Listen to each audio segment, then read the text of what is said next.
Ya. PAS menghantar wakil berjumpa dengan Betul. Datuk Seri Anwar. PAS menghantar wakil jumpa dengan Datuk Seri Zahid Hamidi. Ya. Tanpa diketahui oleh pimpinan Bersatu. Ya. Dalam keadaan kita bersama Muafakat Nasional, di belakang boleh berjumpa dengan Bersatu. Jadi kita tanya dalam mesyuarat, PAS tak mengaku, Tuan Ibrahim tak mengaku, semua tak mengaku. Ya. Kita tanya PAS dalam mesyuarat Muafakat Nasional. Macam mana PAS? Kita dengar you ada. Apa yang berlaku pilihan raya negeri Sabah? Ubah saja, buat pengisytiharan. PAS menyertai Parti Perikatan Nasional. Ini perangai munafik. Dan sekarang memang banyaklah kita lihat perangai ini. Orang munafik berlambak-lambak. Kata orang tua-tua, kalau nak kenal orang munafik, perangai buruk, lidah terbalik. Berjanji mungkir, beramanah licik. Tipu menipu, dia pun cerdik. Membohong orang, dia pun asyik. Menjadi manusia, bibir diangkat. Mulutnya manis, hatinya berulat. Orang munafik hanya di bibir. Sumpah lupa, janji pun mungkir. Memujuk menipu, mulutnya mahir. Orang dianggap dungu dan pandai. Dia beri nasihat, dia menyingkir. Dia beri petunjuk, dia menyindir. Apa sebab? Lidah bercabang, hati bercopang. Mulut manis, hati menengkih. Lidah lunak, hati tak cedak. Di muka elok, di belakang berkelok. Mulut manis, hati bak iblis. Mulut ramah, hati menyumpah. Mulut muji, hati mencaci. Mulut bermanis-manis, hati dendam tak habis. Depan kita mengaku sahabat, belakang dia menyebat. Lain di mulut, lain di hati. Siapa mengikut hidup mesti keji. Dia pernah bersama dengan PAS. UMNO pernah bersama dengan PAS. Dari segi sejarahnya, kan? PAS mana pernah kekal dengan rakan-rakan, kan? Dengan 46 lekerat, kan? Kalau kita tengok sejarah pun gitu. Jadi mungkin dia kekal dengan Bersatu lah kot. pun tengok. Tanda-tanda tu dah ada. Dalam diam-diam, kan? Kita pun tahu. Anwar Ibrahim berapa kali beritahu kita. PAS menghantar wakil berjumpa dengan Datuk Seri Anwar. PAS menghantar wakil jumpa dengan Datuk Seri Zahid Hamidi. Tanpa diketahui oleh pimpinan Bersatu. Sebab saya tahu siapa yang jumpa. Sebab orang yang sama buat kepada kami dulu. Dalam keadaan kita bersama Muafakat Nasional, di belakang boleh berjumpa dengan Bersatu. Zaman Pakatan Rakyat dulu dia buat pada kami. You bayangkan, saya dalam mesyuarat majlis pimpinan Muafakat Nasional. Saya yang ada diminitkan. Saya tanya, betul ke dengar cerita PAS akan terlibat dalam menubuhkan Parti Perikatan Nasional? Oh, tak betul. Kan? Tak betul. Kita kan dah setuju. Bila kita bersama dengan kerajaan selepas Sheraton Move dulu, kita memang ada mesyuarat dengan PAS.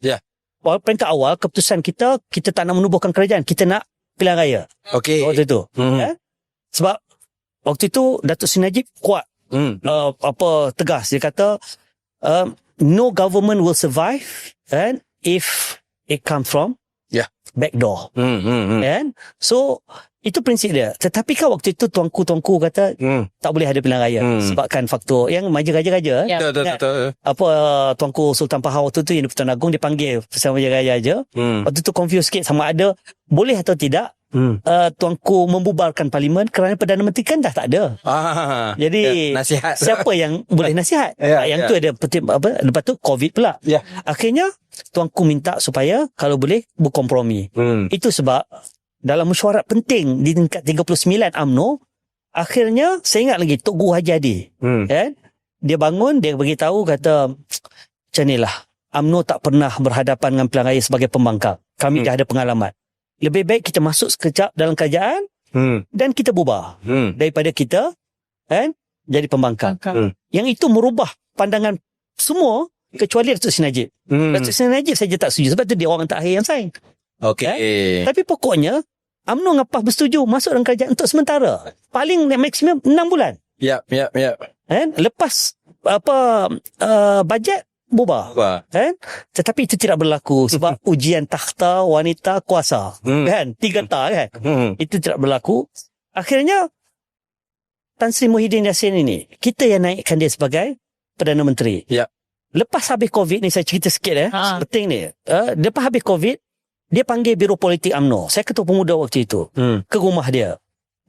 Waktu tu salah sebenarnya nak pergi waktu tu. Tapi pergi. Waktu tu kali pertama dia menzahirkan hasratnya kalau boleh kita tubuhkan Parti Perikatan Nasional. Kita tak setuju UMNO. Kita kata Perikatan Nasional tu kan hanya gagasan Ya. longgar, Ya. gabungan Ya. longgar Ya. yang mencadangkan nama Perikatan Nasional itu pun UMNO. Oh, Daripada Parti Perikatan awal Ya, ya. dan Barisan Nasional, buang Barisan Perikatan Nasional. Okey. Kan hasrat sebagai parti. Alright. So message kita loud and clear kepada Tan Sri Muhyiddin. Tapi lepas mesyuarat tersebut, rupa-rupanya dia pun engage dengan PAS. Dia engage dengan MIC. You bayangkan MIC itu kita punya kawan. Ya. Senyap-senyap ditubuhkan jawatan kuasa penaja. Ha. Jadi kita tanya dalam mesyuarat. PAS tak mengaku. Tuan Ibrahim tak mengaku. Semua tak mengaku. Kali kedua, bila kita dah dapat tahu MIC masuk, dalam Dewan Tertinggi Barisan Nasional, saya waktu tu ketua muda. Saya memang lawan, betul lah. Saya kata, Tan Sri, you have to choose. Either you want to be with us or you want to be with them.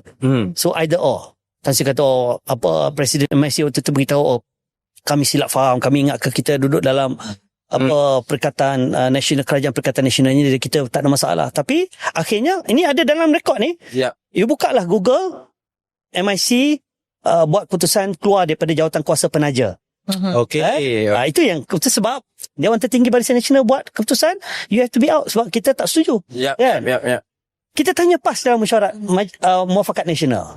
Macam mana PAS? Kita dengar you ada. Saya ingat kita Taqiyuddin duduk depan saya. Sudahlah ketua pemuda. Kan mesyuarat yang lepas kita dah buat penjelasan bahawa kita tidak akan sesekali melibatkan diri dengan Parti Perikatan Nasional, apatah lagi sebagai jawatan kuasa protek. Okeylah, so habis di minit.